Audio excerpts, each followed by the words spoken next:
नमस्कार साथियों, मैं दीपक अग्रवाल आप सभी का बहुत बहुत स्वागत करता हूं। जैसा कि आप सभी को पता है, इस समय पूरे विश्व में कोरोना वायरस का खतरा मंडरा रहा है और ये कोरोना वायरस अब हमारे भारत देश में भी अपने कदम रख चुका है और धीरे धीरे ये एक महामारी के रूप में फैलता जा रहा है। हमको इस महामारी से डरने की ज़रूरत नहीं है, बल्कि हमको पूरी सावधानी के साथ समझदारी से काम लेने की ज़रूरत है।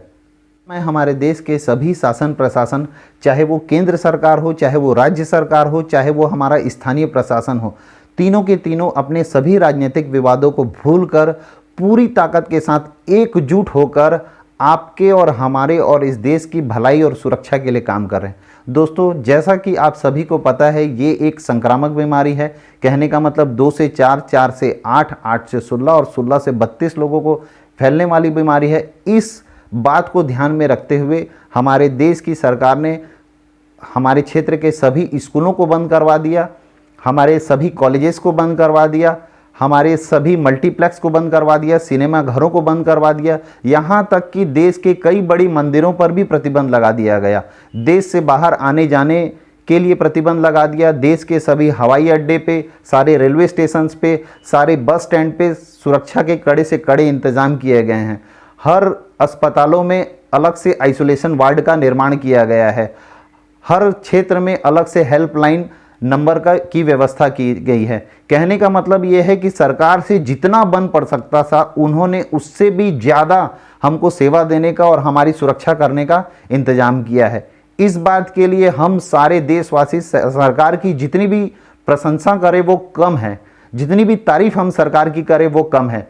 लेकिन दोस्तों, एक जगह आकर सरकार की ये सारी कोशिशें विफल हो जाती है जब हम खुद अपनी जिम्मेदारी से मुकर जाते हैं और हम अपनी सुरक्षा की जिम्मेदारी स्वयं नहीं लेते हैं।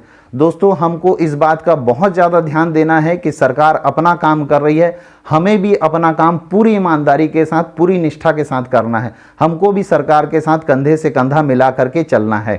सब कुछ कहने का कारण ये है कि मैं आपको इस बात की गंभीरता को समझाने का प्रयास कर रहा हूँ। आप अपने दिमाग पर जोर डालिए और याद करिए कि पिछले 10 साल में, 20 साल में, 30 साल में, या मेरी उम्र खुद की 40 वर्ष हो चुकी है, पिछले 40 वर्षों में इस देश के अंदर में बहुत सारी बड़ी बड़ी बीमारियां आई, पर किसी भी बीमारी के लिए क्या पूरे राष्ट्र में एक साथ इतनी बड़ी मुहिम चलाई गई? नहीं, ऐसा कभी नहीं हुआ। अगर इस बार इतनी बड़ी मुहिम चलाई जा रही है, इसका मतलब यह है कि हम सबको सरकार के बताए गए निर्देशों का पूरा पालन करना चाहिए।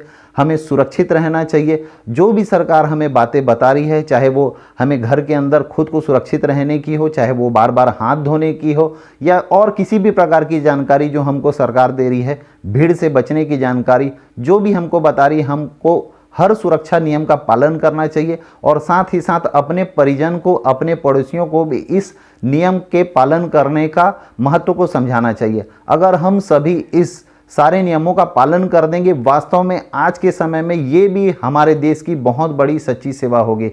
दोस्तों, जब हम सुरक्षित रहेंगे तभी हमारा परिवार सुरक्षित रहेगा, तभी हमारा प्रदेश सुरक्षित रहेगा और तभी हमारा देश सुरक्षित रहेगा। हम सबको मिलकर केवल अपने आप को प्रोटेक्ट करना है, अपनी जिम्मेदारी स्वयं को उठानी है। हम अगर अपनी जिम्मेदारी उठा लेंगे तो हमारा देश निश्चित रूप से इस बीमारी से लड़ पाएगा।